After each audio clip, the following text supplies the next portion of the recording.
Kembali lagi bersama channel kita semua. Jika Anda suka, jangan lupa komen, like dan subscribe, serta bila Anda berkenan. Selamat membaca dan mendengarkan. Perintah Kaisar Naga, Bab 42804282. Unicorn Api juga menatap Dev dengan tatapan kosong. Meskipun ada penghinaan di matanya, dia mencondongkan tubuhnya tanpa daya di depan Dev dan dengan lembut menggosok Dev.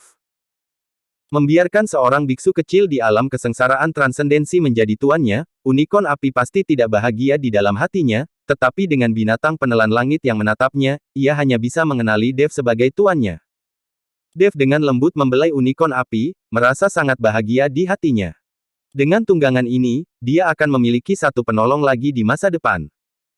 Bahkan jika tidak ada pesawat terbang, Dev dapat berlari-lari dengan Unicorn Api tanpa menghabiskan kekuatan spiritualnya. Tapi Unicorn Api kecil ini masih terlalu kecil, dan Dev tidak tahu berapa banyak sumber daya yang dia butuhkan untuk menumbuhkannya. Seekor binatang yang menelan langit cukup menyiksa Dev. Banyak hal yang ditelan oleh benda kecil ini, dan sekarang ada Unicorn Api kecil lainnya. Kultivasi Dev sendiri juga membutuhkan banyak sumber daya. Sumber daya yang dia butuhkan berkali-kali lipat lebih banyak daripada sumber daya yang dibutuhkan dari biksu lainnya. Dengan 3 konsumsi besar bersama-sama, dari mana Anda mendapatkan sumber daya yang sangat besar? Tetapi pada titik ini, Dev hanya dapat mengambil satu langkah pada satu waktu, dan dia hanya dapat merebut sumber daya jika dia tidak dapat melakukannya. Tidak ada aturan sama sekali di dunia surga manusia. Mereka semua mengikuti hukum rimba. Tidak masalah untuk menemukan beberapa keluarga atau klan dan merebut beberapa sumber daya. Hanya saja Dev masih belum bisa melewati level di hatinya. Setelah memasukkan Unicorn Api kecil dan binatang kecil yang menelan langit ke dalam cincin penyimpanan, Dev meninggalkan ruangan. Setelah pergi, ruang spasial itu langsung hancur, dan kemudian menghilang, bahkan formasi di tanah pun menghilang bersama.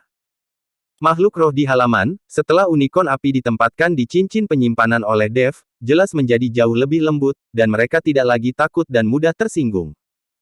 Tampaknya Unicorn Api kecil inilah yang menyebabkan makhluk roh ini ketakutan sebelum mereka jatuh sakit. Setelah beberapa hari berkultivasi, makhluk roh ini pasti akan pulih. Dev kembali ke kamarnya dan menatap setumpuk sumber daya, dia ingin berkultivasi saat ini. Matanya sedikit tertutup, pikirannya bekerja dengan penuh perhatian, dan sejumlah besar aura mengalir ke tubuh Dev dalam segerombolan. Saya tidak tahu sudah berapa lama, saya juga tidak tahu hari sudah gelap di siang hari. Dev hanya merasakan tubuhnya sedikit gemetar, dan cahaya keemasan melesat keluar dari ruangan, dan langit tertutup awan gelap, seperti akhir dunia. Ini, rekan Taoist Chen yang akan menerobos. Melihat awan badai petir yang lebat di langit, Yorat Zen berkata dengan heran. Biksu di alam kesengsaraan transendensi, memiliki terobosan di alam kecil, benar-benar menyebabkan guntur surgawi seperti itu. Tidak heran jika Dev, yang hanya di alam kesengsaraan transendensi tingkat 6, dapat melawan biksu di alam Mahayana sendirian. Avery Zong juga melihat awan badai petir di langit dengan kaget dan berkata. Sudah berapa hari? McKinley Xiao bertanya. Kaisar Xiao, ini sudah 5 hari. Winslow Yu berkata dari samping. Dalam 5 hari, itu adalah terobosan. Meskipun itu hanya wilayah kecil, gerakan ini tidak lebih lemah dari terobosan di puncak alam kesengsaraan transendensi. McKinley Xiao berkata dengan emosi. Kaisar Xiao, Jenderal Qian datang untuk melaporkan bahwa kota kekaisaran rubah telah direbut kembali dan keluarga Feng telah dihancurkan, tetapi kejadian ini telah membuat khawatir aliansi penyegelan iblis. Diperkirakan aliansi penyegelan akan bertindak atas kita di masa depan. Jenderal Qian takut orang-orang dari aliansi penyegelan iblis akan menyerang kota kekaisaran rubah, jadi dia secara pribadi membawa orang-orang untuk berjaga di sana, hanya untuk menunggu Tuan Chen pergi dan mengembalikannya. Winslow tahu bahwa alasan McKinley Xiao bertanya tentang waktunya bukan hanya tentang membicarakan kecepatan kultivasi Dev. Sekarang perintah untuk menutup rumah telah dikeluarkan selama 5 hari, itu harus dilakukan. Jika Anda tidak dapat melakukannya, konsekuensinya akan sangat serius. Meskipun McKinley Xiao terlihat tidak berbahaya bagi manusia dan hewan, dia sangat baik, dan dia juga sopan kepada orang-orang. Tetapi ada penghargaan dan hukuman yang jelas untuk lawan dan bawahan, jika tidak, bagaimana dia bisa bertanggung jawab atas dinasti Xiao yang begitu besar? Jenderal Qian melakukan pekerjaan dengan baik. Ketika dia kembali, dia akan diberi hadiah. Adapun aliansi penyegelan iblis, abaikan saja mereka, selama mereka berani menyentuh orang-orang dari dinasti Xiao kita, mereka akan dibunuh tanpa ampun. McKinley Xiao mengangguk puas. Tampaknya Jenderal Qian ini juga bijaksana, dan dia takut orang-orang dari aliansi penyegelan iblis akan sekali lagi menyerang kota Kekaisaran Rubah. Namun, McKinley Xiao tahu bahwa karena dia ingin melindungi Dev, dia pasti akan berkonflik dengan aliansi penyegelan iblis, tapi McKinley Xiao tidak takut. Aliansi penyegelan iblis dapat mengembangkan kekuatannya ke seluruh dunia surga manusia, dan pasti akan ada banyak dukungan biksu di belakangnya. McKinley Xiao dapat mengendalikan dinasti Xiao yang begitu besar di dunia surga dan manusia, apakah tidak ada ahli di belakangnya? Jika ada konflik skala besar dengan aliansi penyegelan iblis, orang-orang di dunia surga manusia pasti akan maju. Bergemuruh. Pada saat ini, tiba-tiba badai petir menghantam dengan keras. Rumah tempat Dev berada langsung hancur berkeping-keping, dan badai petir menghantam tubuh Dev, tetapi Dev tetap tidak bergerak. Pada saat yang sama, di atas kepala Dev, sesosok perlahan muncul seolah-olah tidak terjadi apa-apa. Ini adalah Dev yang lain. Tubuh Dao Api sejati Dev perlahan muncul dari lautan pengetahuan, dan dia juga menderita kesengsaraan guntur surgawi dan bumi. Badai petir semacam ini juga dapat membuat tubuh Dao Api sejati Dev menjadi lebih kokoh. Setelah tubuh Dao Api sejati benar-benar mengeras, maka Dev akan memiliki tiruan yang nyata. Bahkan jika tubuh fisik dihancurkan, tidak perlu mengkhawatirkannya, karena tubuh Dao Api yang sebenarnya terkondensasi dan menjadi tubuh darah dan daging. Dev dapat dibangkitkan kapan saja menggunakan tubuh Dao Api yang sebenarnya, yang setara dengan satu nyawa lagi. Bergemuruh. Badai petir lain melanda. Saya tidak tahu sudah berapa lama, atau berapa banyak badai petir yang menyambar, tapi tidak ada yang membahayakan Dev. Anda tahu, ada banyak biksu yang mati di bawah sambaran petir. Melintasi kesengsaraan guntur surgawi sangat berbahaya. Semakin tinggi kekuatannya, semakin kuat kesengsaraan gunturnya. Tapi bagi Dev, badai petir ini seperti hanya menggelitiknya. Dev perlahan membuka matanya, tubuh Dao Api sejati juga langsung masuk ke tubuh Dev. Hei, kali ini badai petir sepertinya jauh lebih mudah dari sebelumnya. Dev sendiri merasakannya, seolah-olah badai petir itu tidak sekuat seperti sebelumnya. Tubuh Dao Api sejatimu telah membantumu memblokir kesengsaraan guntur, tentu saja kamu menjadi lebih mudah. Raja Iblis Awan Merah berkata. Apa? Tubuh Dao Api sejati. Dev terkejut sejenak, dan buru-buru melihat tubuh Dao Api sejati di lautan pengetahuan.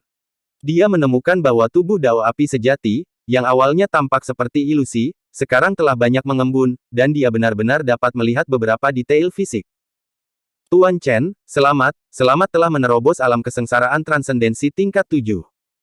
McKinley Xiao berjalan menuju Dev dan mengucapkan selamat padanya. Dev bangkit dan tersenyum dan berkata, saya baru saja menerobos tingkat 7 di alam kesengsaraan transendensi, tidak ada yang perlu dipamerkan. Rekan Taoist Chen, kualitas tingkat 7 di alam kesengsaraan transendensi Anda mungkin sebanding dengan biksu di alam Mahayana kelas 1. Yorat Zen juga melangkah maju saat ini dan berkata.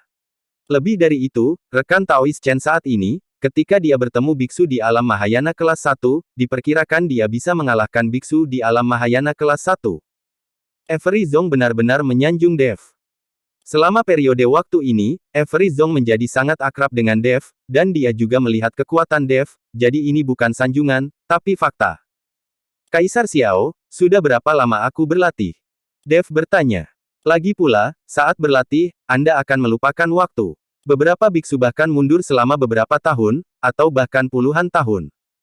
Dev takut dia akan berlatih terlalu lama, dan dia akan melewatkan waktu untuk bertarung dengan Quintus. Dalam hal ini, Quintus pasti akan berpikir bahwa Dev telah menipu, dan keluargamu masih akan bermasalah dengan istana Guanghan pada saat itu. Tuan Chen, Anda telah berlatih selama 5 hari, tetapi saya tidak menyangka Anda dapat menerobos dalam waktu sesingkat itu. Ngomong-ngomong, Jenderal Qian telah mengurus urusan kota Kekaisaran Rubah, dan keluarga Feng telah dihancurkan. Jangan khawatir, Tuan Chen. McKinley Xiao mengira Dev mengkhawatirkan kota Kekaisaran Rubah. Terima kasih, Kaisar Xiao. Makhluk rohmu seharusnya baik-baik saja akhir-akhir ini, kan? Dev bertanya. Tidak masalah. Saya ingin tahu metode apa yang digunakan Tuan Chen untuk membuat semua makhluk roh pulih. McKinley Xiao bertanya dengan rasa ingin tahu. Yorat Zen dan Avery Zong juga bertanya dengan rasa ingin tahu, rekan Taoist Chen, apakah Anda sudah mengetahui penyebab penyakitnya? Apa penyakitnya? Sebenarnya makhluk roh ini hanya merasa takut dan sama sekali tidak sakit, itulah kenapa kita tidak bisa menemukan penyebabnya pada awalnya. Kita hanya perlu mencari alasan ketakutan mereka. Saya juga secara tidak sengaja menemukannya di bawah cahaya bulan di malam hari yang menyebabkan tanah di halaman makhluk roh bergerak, membuat makhluk roh itu ketakutan. Aku sudah mengurusnya, jadi makhluk roh itu hanya perlu dibudidayakan dan mereka akan baik-baik saja. Dev tidak memberitahunya tentang mendapatkan unicorn api. Lagi pula, semakin sedikit orang yang mengetahui hal semacam ini, semakin baik. Seperti kata pepatah, tidak ada seorang pun yang bersalah karena memiliki batu giok. Sekarang Dev tidak berani membiarkan dunia mengetahuinya. Jika semua orang tahu bahwa dia memiliki unicorn api, saya khawatir banyak orang ingin membunuhnya. Setelah mendengarkan penjelasan Dev, McKinley Xiao tidak melanjutkan bertanya. Makhluk roh itu telah disembuhkan, jadi tidak masalah. Tuan Chen, Anda menyelamatkan nyawa putra saya, dan sekarang Anda telah menyembuhkan begitu banyak makhluk roh saya. Saya berharap Tuan Chen dapat tinggal di kota kekaisaran ini sehingga saya dapat membalas budi Tuan Chen. McKinley Xiao mencoba membujuk Dev lagi. Kaisar Xiao, aku benar-benar minta maaf. Masih banyak hal yang harus kulakukan. Mohon maafkan aku karena tidak bisa tinggal di dinasti Xiao. Aku harus segera kembali dan saatnya mengucapkan selamat tinggal. Dev menundukkan tangannya ke arah McKinley Xiao karena malu.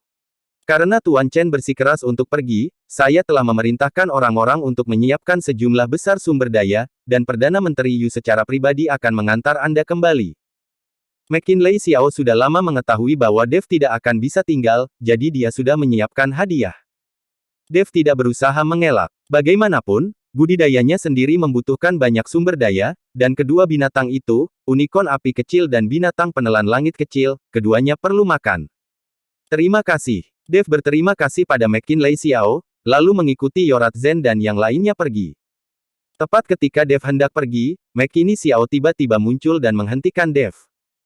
Tuan Chen, ada yang ingin saya minta, dan saya harap Tuan Chen dapat membantu saya. McKinley berkata dengan sangat hormat. Pangeran Xiao, jika ada yang ingin kau katakan, katakan saja. Selama aku bisa melakukannya, aku pasti akan melakukannya. Kata Dev. Tuan Chen, saya tahu bahwa Anda sering berjalan-jalan di berbagai tempat di dunia surga dan manusia. Saya ingin Anda membantu saya mengawasi Abigail dan melihat kemana dia pergi. Kata McKinley. Abigail, apakah ini gadis yang kamu sukai? Dev bertanya. Ya, dia sebenarnya tinggal di wilayah barat, tapi dia tiba-tiba menghilang beberapa waktu lalu. Saya sudah mencarinya selama berhari-hari. McKinley memiliki kekhawatiran dan kekecewaan di wajahnya. Ini semua salahku. Jika aku mengirim orang untuk menjaga Abigail lebih awal, dia tidak akan menghilang secara tiba-tiba. Nak, jangan khawatir. Aku sudah memerintahkan seluruh kota di dinasti Xiao untuk mencari Abigail. Aku yakin dia akan segera ditemukan. McKinley Xiao datang dan menghibur McKinley, mungkin karena dia takut McKinley akan kembali sakit, yang akan menimbulkan masalah. Pangeran Xiao, aku akan membantumu mengawasinya. Begitu ada informasi tentang Nona Abigail, aku akan memberitahumu sesegera mungkin. Setelah Dev selesai berbicara, dia mengeluarkan beberapa slip giok transmisi suara dan menyerahkannya kepada McKinley. McKinley terkejut saat melihat Dev dengan santai mengeluarkan slip giok untuk transmisi suara. Bagaimanapun, benda ini sangat mahal di dunia surga dan manusia. Bahkan jika dia adalah pangeran dari dinasti Xiao, dia tidak akan berani bersikap boros. Terima kasih, Tuan Chen. McKinley mengambil slip giok dan membungkuk dalam-dalam ke arah Dev. Setelah Dev mengucapkan selamat tinggal kepada McKinley Xiao dan putranya, dia diantar kembali ke kota Yongle oleh Perdana Menteri Yu. Bersambung.